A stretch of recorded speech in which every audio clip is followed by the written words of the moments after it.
Shalom semuanya, Bapak Ibu. Wah, selamat sore. Puji Tuhan, hari ini kita boleh kembali lagi setelah sekian lama ya. Kita dipisahkan karena COVID, tapi puji Tuhan hari ini saya lihat semuanya sehat-sehat. Wah, puji Tuhan. Ibu juga sudah bisa ikut ibadah sama kita sore hari ini. Puji Tuhan. Mari hari ini kita mau bersuka cita, kita mau bersyukur atas kasih setia Tuhan, atas kebaikan Tuhan, atas setiap kehidupan kita. Hari ini kita bisa hadir di tempat ini. Kita yakin dan percaya bukan karena kuat dan gagah kita, tapi karena kasih Tuhan yang begitu luar biasa buat kita. Amin. Mari sebelum kita mulai ibadah kita satu dalam doa. Terima kasih Bapa, terima kasih untuk anugerah-Mu, buat kasih setiamu Tuhan, penyertaan-Mu, perlindungan-Mu Tuhan, atas setiap kami. Hingga hari ini kami boleh hadir di tempat ini setelah beberapa bulan kami sempat ibadah offline di rumah kami masing-masing. Tuhan. Terima kasih Tuhan, kami percaya semuanya karena anugerah Tuhan. Sungguh hati kami bersyukur hari ini kami bisa berkumpul kembali, bisa kembali bertegur sapa satu sama lain Tuhan. Sebentar kami mau bersuka cita, kami mau memuji-Mu Tuhan, karena kasih setiamu begitu besar dalam setiap kehidupan kami. Sebelum itu kami mau serahkan semuanya dalam tangan. Kami percaya segala kuasa-kuasa yang ingin mengganggu kebaktian kami sore hari ini sudah Engkau hancurkan Bapak. Kami tahu Engkau hadir di tempat ini Tuhan, dan Engkau siap untuk beracara lebih lagi. Roh Kudus, kami serahkan semua dalam tangan-Mu. Engkau yang beracara sebebas-bebasnya. Terima kasih Tuhan, terima kasih. Kami mulai ibadah kami sore hari ini hanya di dalam nama Tuhan Yesus Kristus. Haleluya, amin. Setiap hari ini yang bersuka cita, amin. Ayo kita berdiri bersama yuk. Kita mau puji Tuhan. Ayo, kita berdiri.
supaya salamnya nggak saling bersentuhan. Mungkin gini aja ya, kasih salam ke kiri kanan, lama nggak jumpa, lihat lagi kiri kanan, masih ingat semua ya. Amin, puji Tuhan, Tuhan kita luar biasa. Come on, kita masuk.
Silakan duduk.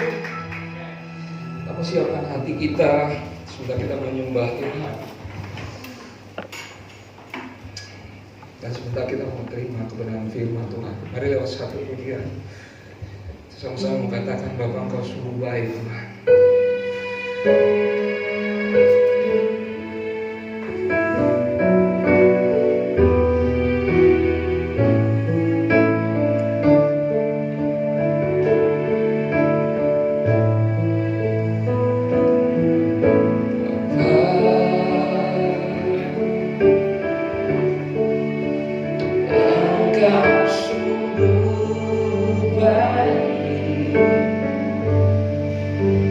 Kasih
Biar jemaat yang menyanyikan lagu ini dari awal katakan bersama, Bapa kau sungguh baik.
setiap keadaan, dalam setiap keadaan.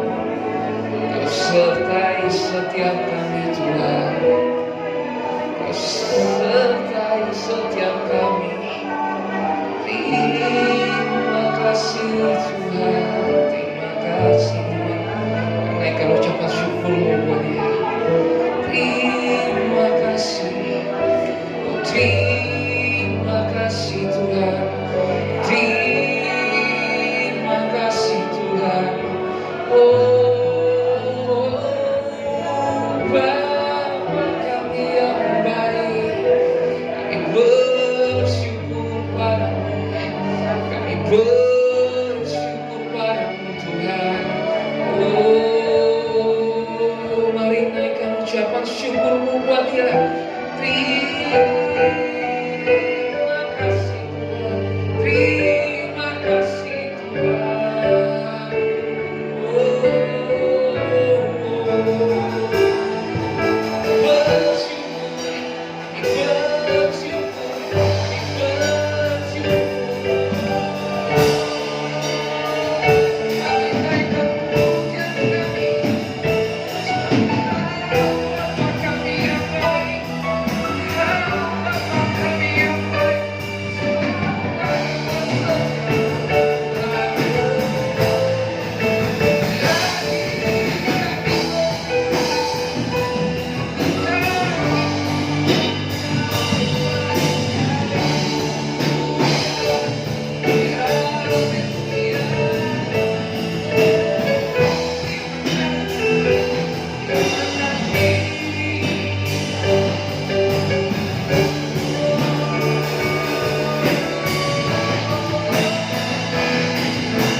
Kami percaya bukan karena kuat dan gagah kami hadir di tempat ini, semata-mata karena perlindungan, karena penyertaan kami boleh sehat Tuhan.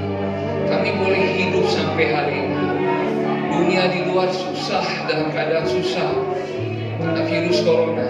Tapi kalau kami boleh sampai hari ini ada di tempat ini, kami percaya karena kebaikan Tuhan. Kami bukan siapa-siapa Tuhan. Kami hanya manusia yang lemah. Tapi kami percaya Kau begitu mengasihi setiap kami. Terima kasih Tuhan.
kebaikan Tuhan yang selalu dinyatakan buat setiap kami. Hari berganti hari, Engkau tidak pernah meninggalkan kami. Terima kasih untuk penyertaan Tuhan yang sempurna atas kami. Sore hari ini pun kami boleh mendapat kesempatan untuk kembali beribadah. Oh Tuhan, terima kasih Tuhan Yesus. Terima kasih Tuhan, terima kasih Bapa Surgawi. Kami yakin melalui setiap pujian yang kami sampaikan, yang keluar dari hati yang sungguh mengasihi Tuhan, maka pujian kami boleh menyenangkan hati Tuhan. Tuhan hadir tengah-tengah ibadah kami, bersemayam di atas pujian setiap umat-Mu. Terima kasih buat kehadiran-Mu Tuhan. Kami hargai, kami hormati kehadiran Tuhan. Kami buka hati kami lebih lagi, akan mengambil sikap seperti Maria untuk duduk diam di bawah kaki Tuhan, menerima firman kebenaran yang sangat kami butuhkan. Mari urapi setiap kami ya Roh Kudus. Lembutkan hati kami. Oh, bahkan beri kami hati seorang hamba, telinga seorang murid, hati yang haus, hati yang rindu akan kebenaran firman, sehingga ketika benih firman Tuhan ditaburkan, sungguh boleh tertanam, berakar, bertumbuh dan berbuah di dalam kehidupan setiap kami, sehingga kuasa firman mengubah hidup kami, bahkan mendewasakan iman rohani setiap kami umat Tuhan. Terima kasih Tuhan atas hamba-Mu yang terbatas. Oh Roh Kudus, biarlah Engkau juga mengurapi hamba-Mu. Taruh pikiran dan perkataan Kristus pada diri hamba-Mu. Dialah Tuhan yang berkata-kata melalui mulut bibir hamba-Mu, sampai ke pesan Tuhan bagi setiap kami saat ini. Kami umat-umat Tuhan siap untuk menerimanya. Di dalam nama Tuhan Yesus Kristus, semua yang siap diberkati dengan firman Tuhan bersama kita berkata amin. Silakan duduk kembali Bapak Saudara ya.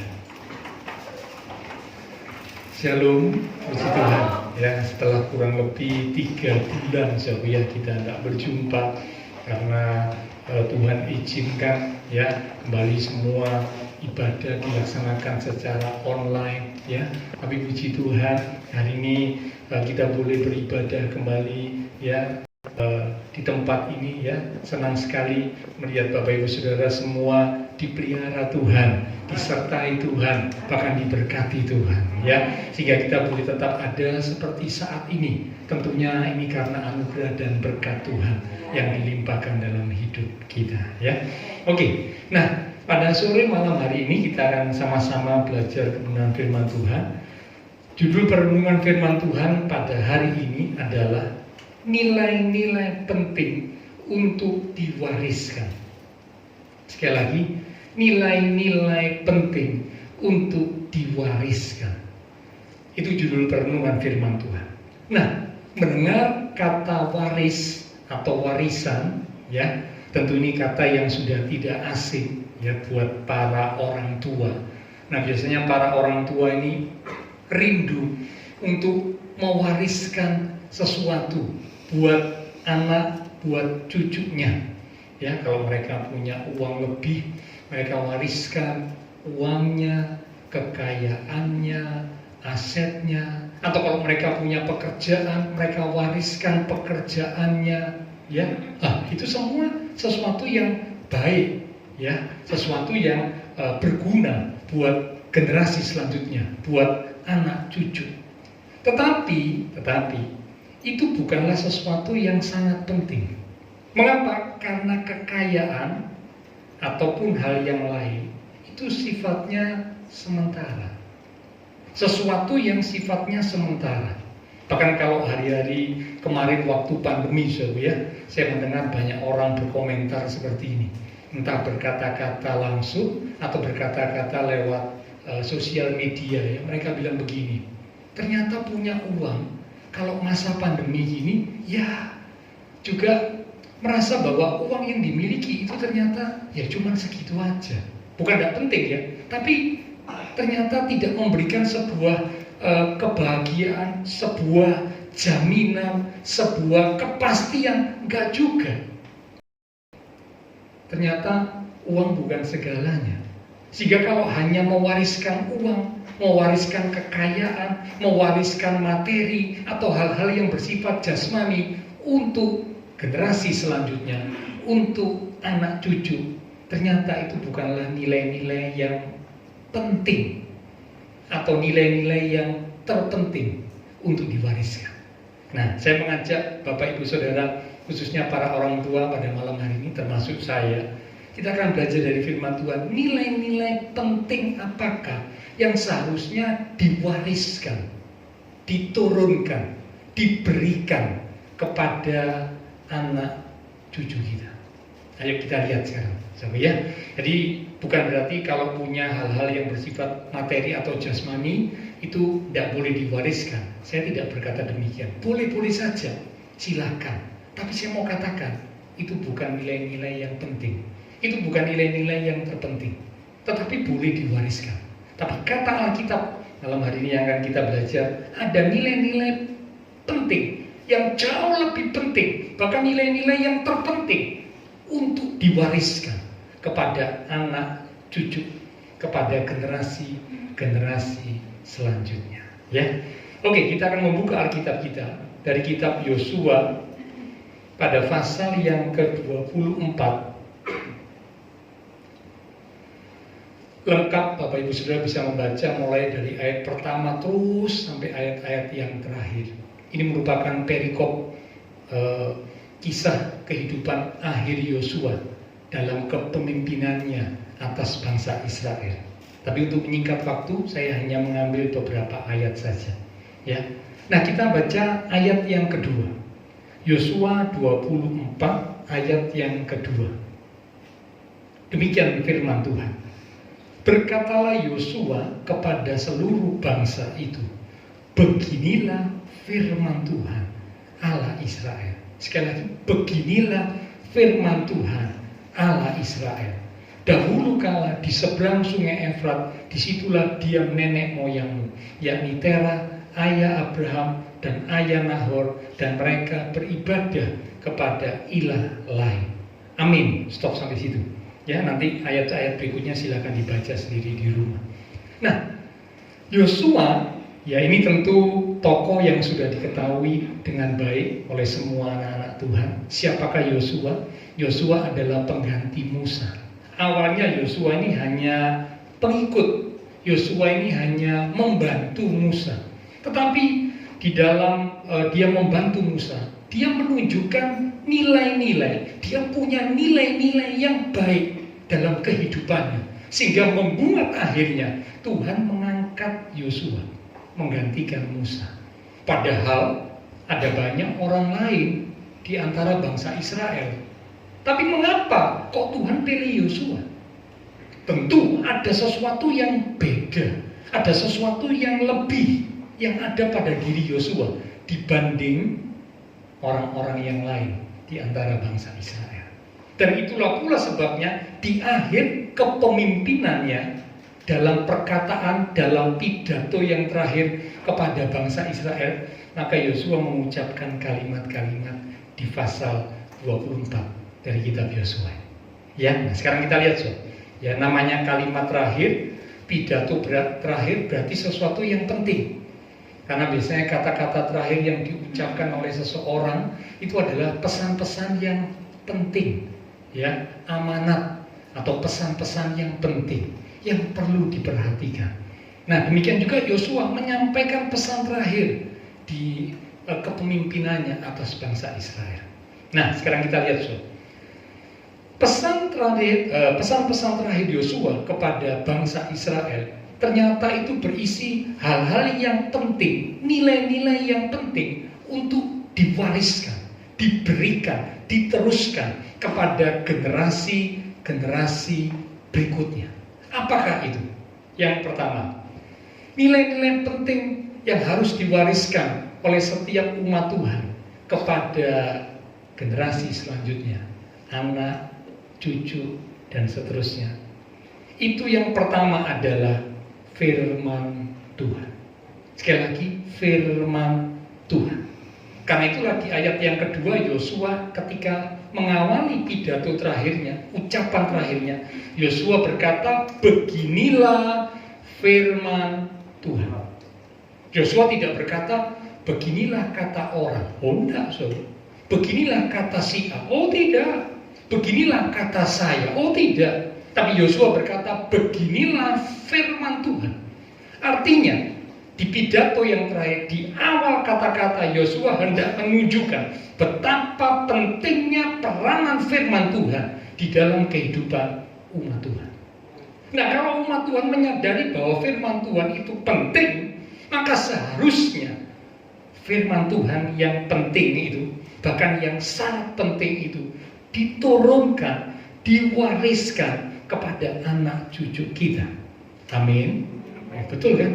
Kalau Bapak Ibu Saudara menganggap itu sesuatu yang penting, itu nilai-nilai yang penting, bahkan sangat penting, bukankah seharusnya itu kita berikan, kita wariskan, kita turunkan kepada generasi selanjutnya? Setuju? Betul kan? Tapi maaf, kalau kita menganggap itu sesuatu yang kurang penting, ya sudah, nggak penting kok. Buat apa diomongkan? Buat apa diwariskan? Buat apa diturunkan? Nggak penting.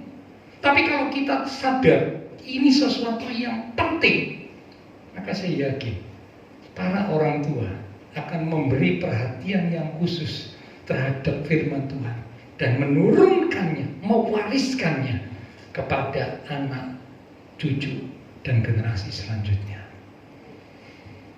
Mengapa firman Tuhan penting? Alkitab berkata, langit dan bumi akan lenyap, langit dan bumi akan berlalu, tetapi firman Tuhan tidak akan berlalu. Firman Tuhan selalu digenapi. Saudara bayangkan ya, kekuatan kedahsyatan firman Tuhan jauh melebihi daripada kekuatan langit dan bumi yang kita hidup di dalamnya. Padahal langit bumi ini kalau kita lihat sesuatu yang luar biasa. Tapi ternyata kekuatan kedahsyatan firman Tuhan jauh melebihi langit dan bumi. Berarti kedahsyatan, kehebatan firman Tuhan itu luar biasa. Yang setuju katakan amin. Jadi kalau namanya luar biasa, dahsyat, berarti ini sesuatu yang sangat-sangat penting. Bukan hanya itu, ya. Alkitab juga berkata manfaat kegunaan firman Tuhan itu juga luar biasa. Ayo kita lihat 2 Timotius pada pasal yang ketiga. Ini salah satu ayat yang cukup terkenal, yang biasanya diketahui oleh banyak anak Tuhan. 2 Timotius pasal yang ketiga di ayat yang ke-16. 2 Timotius 3 ayat yang ke-16. Demikian firman Tuhan. Segala tulisan yang diilhamkan Allah. Apa artinya? Segala tulisan yang diilhamkan Allah itu bicara tentang firman Tuhan, perkataan Tuhan yang kemudian dituliskan, nah dibukukan di dalam Alkitab. Firman Tuhan memang bermanfaat untuk mengajar. Mengajar itu membuat jadi tahu, bahkan membuat jadi ngerti. Lanjut, untuk menyatakan kesalahan. Loh, ditunjukkan seperti kayak cermin. Waktu kita lihat cermin, oh ini di bagian wajah kita, muka kita ada yang kurang beres. Ya mungkin pakai pensil alisnya agak miring. Nah lihat cermin kelihatan, waduh dibetulkan.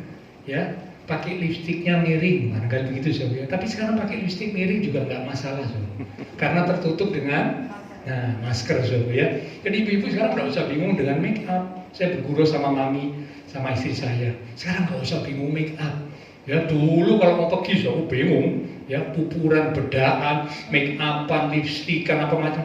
Sekarang nggak usah. Di make up ya percuma, tidak kelihatan. Tiwas di sini ngecap kabeh, ada merah-merah, ada apa ya kan? Kalau berkeringat kan bisa ngecap semua di masker. Tambah orang lihat, maaf, jijik loh, kok ada merah nih di sini ya. Maskernya kok kayak gitu ya, tambah jijik, ya, nggak enak dipandang dan sebagainya. Ya jadi sesuatu yang sekarang ya begitu aja. Ya. Nah, firman Tuhan seperti cermin. Kelihatan dengan firman Tuhan seperti cermin itu kelihatan, oh, yang salah di hidupku ini seperti ini. Yang tidak benar itu seperti ini. Lanjut. Setelah untuk menyatakan kesalahan, dikatakan firman Tuhan juga untuk memperbaiki kelakuan. Bukan cuma ditunjuk salahnya. Kamu salah, kamu salah, kamu salah. Bukan cuma itu. Tapi sekarang diperbaiki. Yang salah itu diperbaiki. Diperbaiki. Lanjut. Dan untuk mendidik orang dalam kebenaran.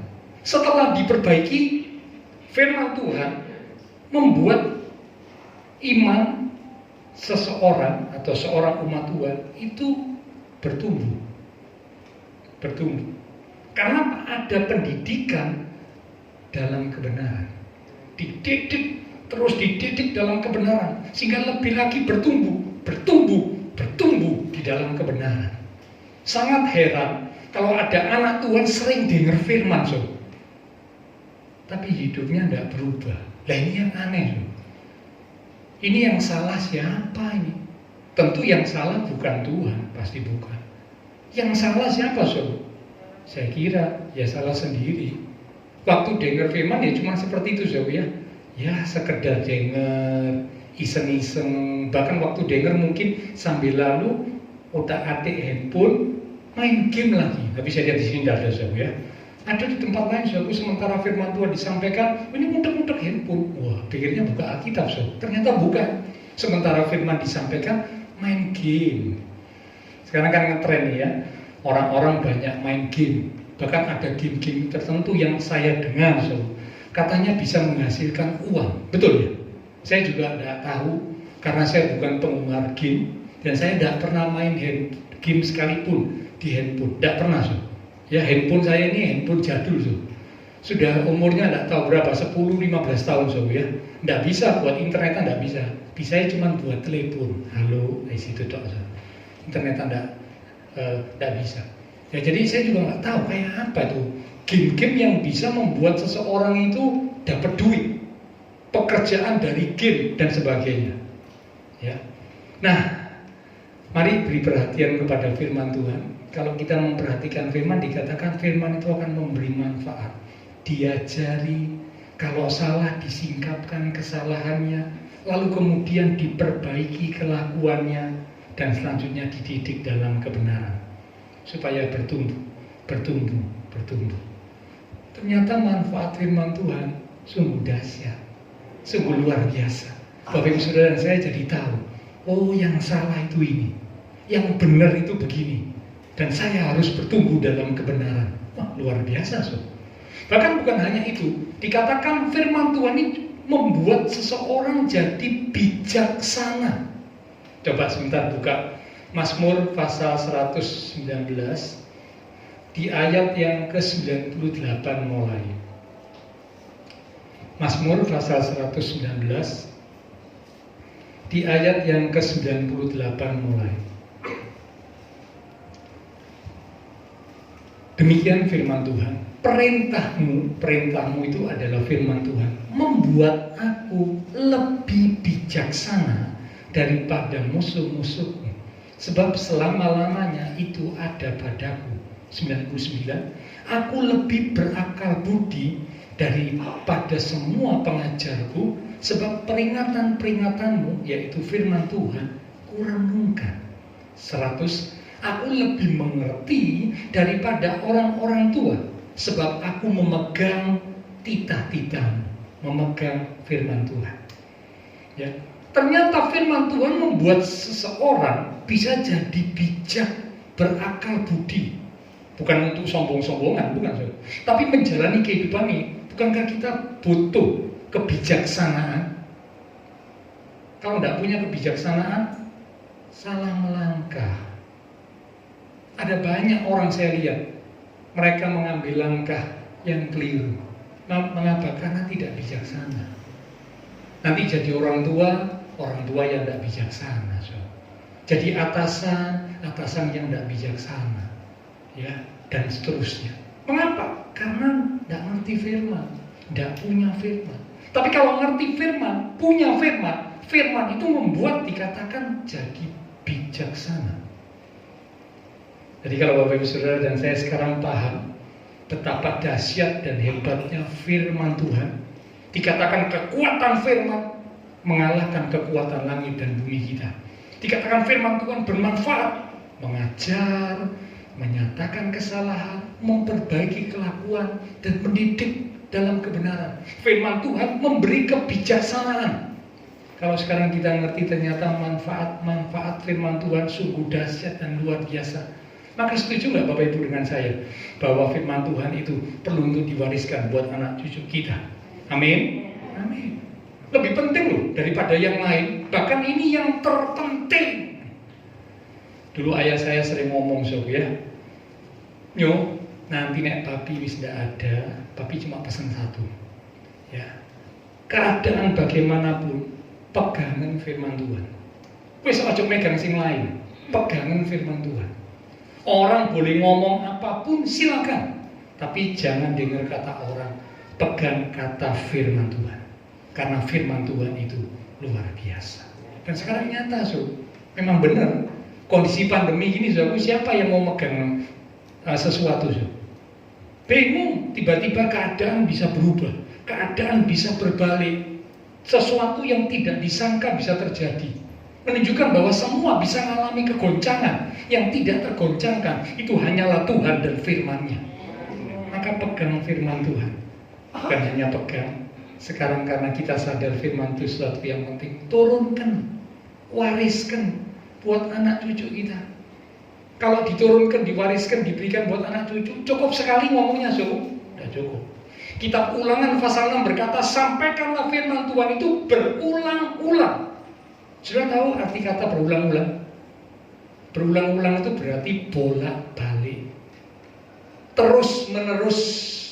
Ketika engkau sedang makan bersama, ketika engkau sedang duduk bersama, ketika engkau sedang berbaring bersama, ketika engkau sedang melakukan perjalanan bersama, ucapkan, perkatakan, sampaikan firman Tuhan buat anak-anakmu. Itu Ulangan pasal 6 berkata begitu. Jadi Bapak Ibu Saudara, jangan bosan ya. Nasihati firman kepada anak cucu kita, generasi selanjutnya, jangan bosan. Jangan ngomong, sudah Pak, sudah tak omongi. Kapan? Tahun lalu. Loh, tahun lalu. Sudah Pak, tak omongi. Kapan? Ya, waktu dia masih remaja. Loh, sekarang sudah dewasa. Dulu waktu remaja pernah diomongi, tapi habis itu nggak pernah diomongi lagi. Keliru. Harus terus disampaikan, terus diucapkan, terus. Anaknya bosan, nggak masalah, tapi terus. Semakin bosan supaya anaknya semakin ingat, semakin nyimpen, semakin ngelontok gitu istilahnya di dalam kehidupan si anak itu. Ya, jadi hal penting pertama yang perlu diwariskan buat anak cucu kita, seperti kata Yosua malam ini juga Tuhan katakan buat setiap kita, beginilah firman Tuhan. Artinya warisan terpenting buat anak cucu yang pertama adalah firman Tuhan. Ya, yang kedua sekarang.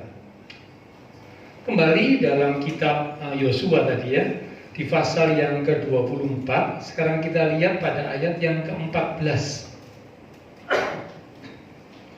Demikian firman Tuhan. Oleh sebab itu, takutlah akan Tuhan dan beribadahlah kepadanya dengan tulus ikhlas dan setia. Stop sampai situ.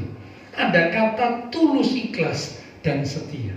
Yang kedua, nilai penting yang harus diturunkan, diwariskan buat anak cucu generasi selanjutnya. Yang kedua adalah bicara tentang ketulusan dan kesetiaan. Ketulusan dan kesetiaan. Tulus itu bicara tentang motivasi, kesetiaan itu bicara tentang konsisten, komitmen. Hari-hari ini cari orang yang tulus dan setia itu semakin sulit. Setuju? Sulit, sulit. Betul. Ya. Nggak usah jauh-jauh dalam hubungan keluarga. Ya. Kalau ada seseorang mau cari jodoh, ya, ingin dapat jodoh, punya suami atau istri gitu, ya, ini mesti berdoa dengan sungguh-sungguh. Karena apa? Takutnya nanti bukan dapat yang baik, yang benar, yang ada ketulusan, ada kesetiaan, tapi malah sebaliknya, ya, punya motif-motif terselubung, ataupun bukan orang yang setia, bukan tipe yang setia. Ya, gampang berpaling, ya, nanti meninggalkan dengan yang lain. Bahkan yang menyedihkan ini saya mendengar ada seorang hamba Tuhan, ya, dia nikah cerai sudah 2 kali. Yang pertama dia tinggalkan istrinya, dia nikah dengan wanita yang lain. Dulu bekas pacarnya waktu masa mudanya dulu. Balik lagi, ya, CLBK, cinta yang lama bersemi kembali. Yang balik lagi sama pacar lamanya, istrinya ditinggalkan, dicerai, dia nikah sama pacar lamanya. Ya, setelah nikah beberapa waktu cerai lagi. Wah, waktu saya dengar saya bilang ini orang gak beres ini, ya, gak bener ini. Padahal seorang pelayan Tuhan, seorang hamba Tuhan, kok bisa begitu? Nggak punya ketulusan dan kesetiaan.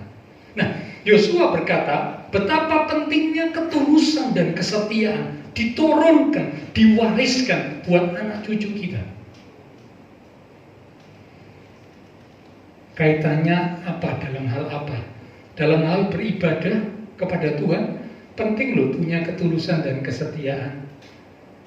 Jangan sampai ibadah kepada Tuhan, datang pada Tuhan, tapi tidak punya ketulusan, tidak punya kesetiaan. Sangat disayangkan. Dalam hal berkeluarga, penting yang namanya kesetiaan, ketulusan. Penting. Nah, ini perlu ditanamkan, diturunkan, diwariskan, ditekankan buat anak cucu kita. Ketulusan dan kesetiaan.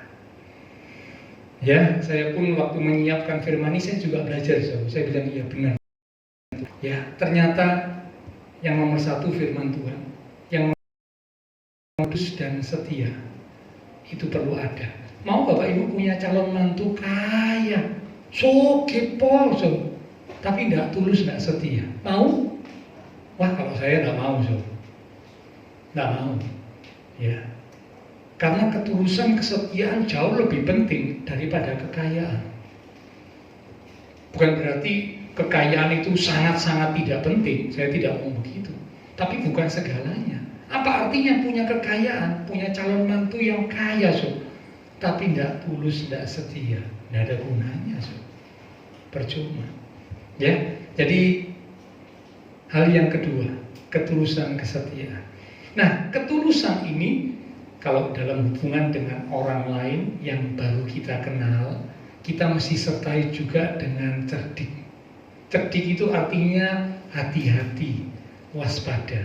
Ya, karena apa? Kalau kita nggak sertai dengan cerdik, mungkin kita sudah punya ketulusan, tapi orang yang baru kita kenal itu belum tentu tulus. Jangan-jangan dia punya maksud terselubung, hendak menipu, memperdaya dan sebagainya. Siapa yang tahu, Nggak ada yang tahu, Dalamnya laut dapat diukur, dalamnya hati. Siapa yang tahu? Nggak ada yang tahu. Nah, jadi kalau berhadapan dengan orang yang baru kita kenal, selain punya ketulusan, kita juga harus punya kecerdikan. Bukan untuk menipu orang, bukan. Tapi kecerdikan itu membuat kita bertindak hati-hati, waspada, supaya tidak diperdaya, tidak ditipu. Karena Tuhan bilang, lihat aku memutus kamu seperti domba di tengah serigala. Maaf loh, saya bukan bilang yang lain itu serigala, saya nggak bilang begitu ya. Tapi menunjukkan betapa pentingnya untuk kita waspada, punya ketulusan harus. Tapi kalau berhadapan dengan orang-orang yang baru kita kenal, selain tulus juga harus cerdik, supaya kita bertindak hati-hati dan waspada. Oke, itu yang kedua, ya, ketulusan dan kesetiaan. Sekarang yang ketiga, yang terakhir, Yosua pasal 24 di ayat yang ke-15. Ini warisan yang ketiga yang penting diberikan kepada cucu kita. Demikian firman Tuhan. Tetapi jika kamu anggap tidak baik untuk beribadah kepada Tuhan, pilihlah pada hari ini kepada siapa kamu akan beribadah. Ilah yang kepadanya nenek moyangmu beribadah di seberang sungai Efrat, atau ilah orang Amori yang negerinya kamu diami ini. Perhatikan kalimat berikut. Tetapi aku, Yosua, dan seisi rumahku, kami akan beribadah kepada Tuhan. Yang ketiga, dari ucapan Yosua, kita bisa tahu hal yang ketiga yang penting untuk diwariskan buat anak cucu kita sebagai generasi selanjutnya adalah ketegasan di dalam mengambil keputusan. Sekali lagi, ketegasan di dalam mengambil keputusan. Yang pertama, firman Tuhan. Ini sesuatu yang sangat penting.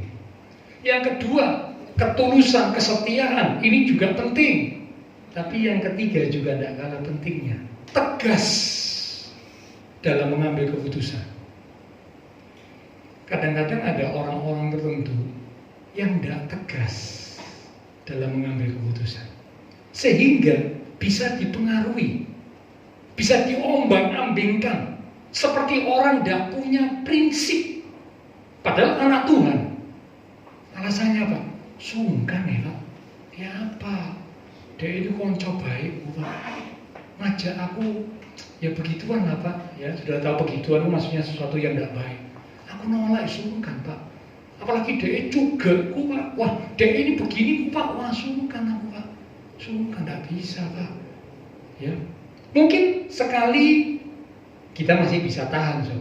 Tapi masalahnya kalau berulang kali itu terjadi, sampai seberapa ketahanan kita terhadap kehidupan dosa. Ingat, kecenderungan hati manusia itu kepada yang jahat, kepada dosa. Itu kitab Kejadian berkata begitu.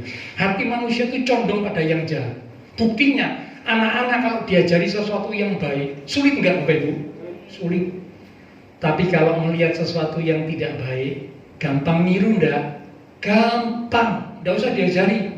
Bapak Ibu enggak usah ngajari gini ya. Nak, ayo tak ajarin bojo, tak ajari bohong. Enggak ada orang tua ngajari gitu tuh. Enggak perlu. Tapi anak-anak bisa dengan mudahnya berbohong. Tapi kalau anak-anak diajari untuk jujur, ini orang tua ini ngomong sampai mulutnya capek, kesel. Nah, jangan berdusta ya, jangan bohong. Wah sulit, diingatkan bolak-balik. Mengapa? Karena hati manusia itu condong, cenderung kepada yang jahat.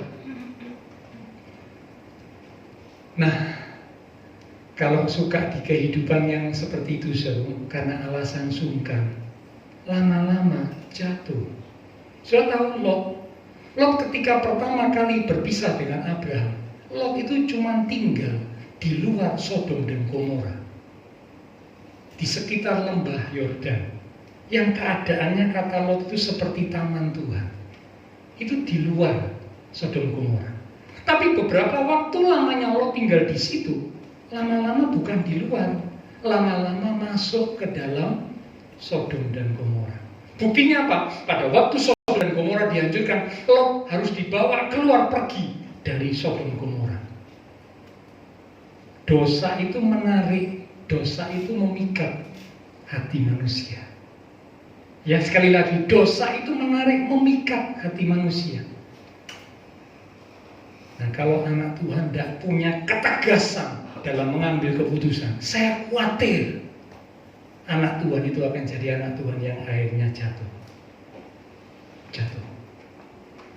Ya, nah kalau sudah jatuh, tentu Bapak Ibu sebagai orang tua sedih kan kalau lihat anak-anak cucu-cucu kita jatuh dalam dosa yang tidak karu-karuan. Betul?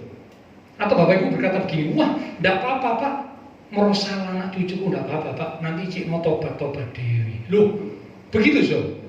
Waduh kalau orang tua gitu maaf ya, tidak waras Sob. Kalau orang tua waras pasti kalau melihat anak cucunya tidak karu-karuan, jatuh dalam dosa sedih. Aduh nak, aduh cu, kamu kok hidup kayak gini. Nah, perlu diajari, ditanamkan, diwariskan, punya ketegasan di dalam mengambil keputusan. Kalau benar, ya dilakukan. Kalau tidak benar, dengan tegas berkata tidak. Ya, bisa mengambil keputusan yang benar.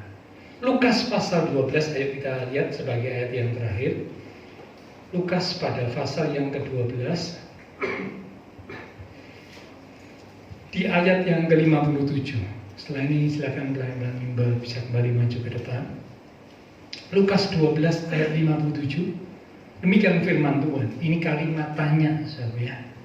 Dan mengapakah engkau juga tidak memutuskan sendiri apa yang benar? Tanda tanya. Tuhan tanya, kalau ada anak-anak Tuhan yang suka terombang-ambing, tidak punya prinsip, ya, tidak tegas dalam mengambil keputusan, Tuhan tanya, mengapa engkau tidak bisa memutuskan sendiri apa yang benar? Ditanya loh sama Tuhan. Ayo para orang tua, sampaikan, tanamkan, wariskan nilai-nilai yang penting buat anak cucu kita.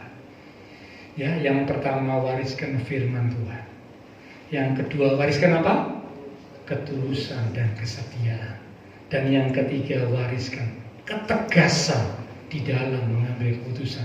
Seperti Yosua berkata, aku dan seisi rumahku kami hanya akan menyembah Tuhan. Tegas dalam mengambil keputusan. Dan memang Yosua ini orang yang tegas loh. Sudah ingat waktu disuruh ngintai, Yosua tidak terpengaruh dengan 10 temannya. 10 temannya berkata, ayo kita berontak sama Musa, kita berontak sama Tuhan. Buat apa? Kita nggak bisa masuk tanah Kanaan, penduduknya kuat. Oh seperti itu, nggak bisa. Balik ke Mesir. Tapi Yosua berkata tidak. Tuhan yang menyertai kita, itu Allah yang luar biasa. Cuman 2 orang kalah suara, tapi tetap berpegang pada prinsip. Bagaimana kalau kita jadi Yosua? Aduh, ikut aja yang banyak. Kalau ikut yang banyak kan aman dan selamat. Begitu kan, biasanya orang berkata begitu. Tapi Yosua enggak. Seorang yang memang punya prinsip, ketegasan di dalam mengambil keputusan. Dan itu disampaikan di akhir pidatonya, di akhir kepemimpinannya.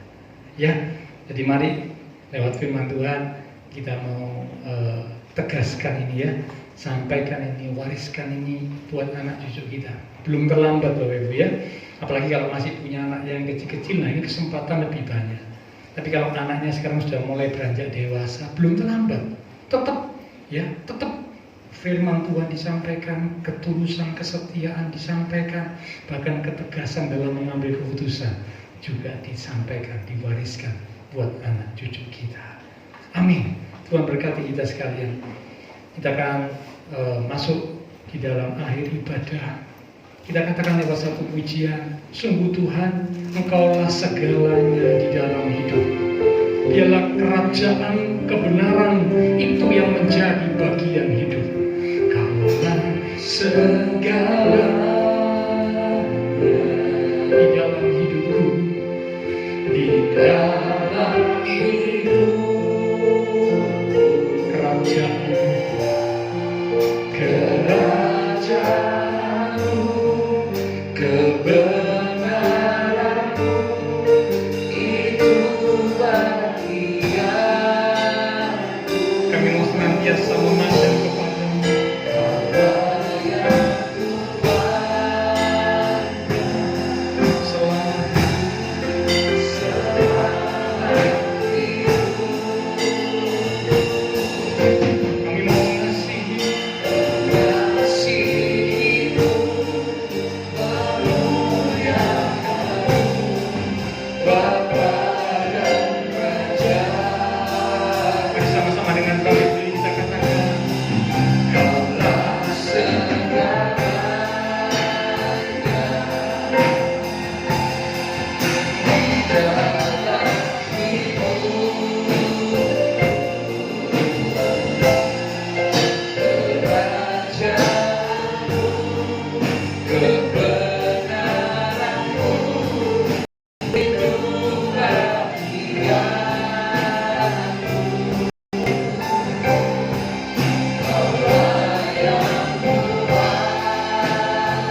kasih Tuhan.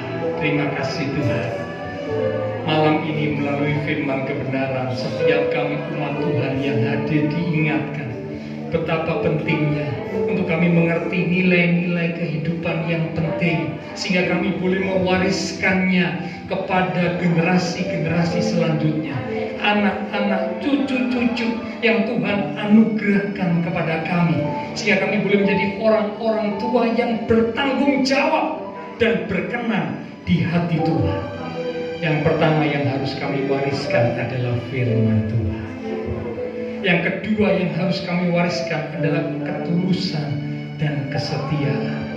Dan yang ketiga yang harus kami wariskan adalah ketegasan di dalam mengambil keputusan.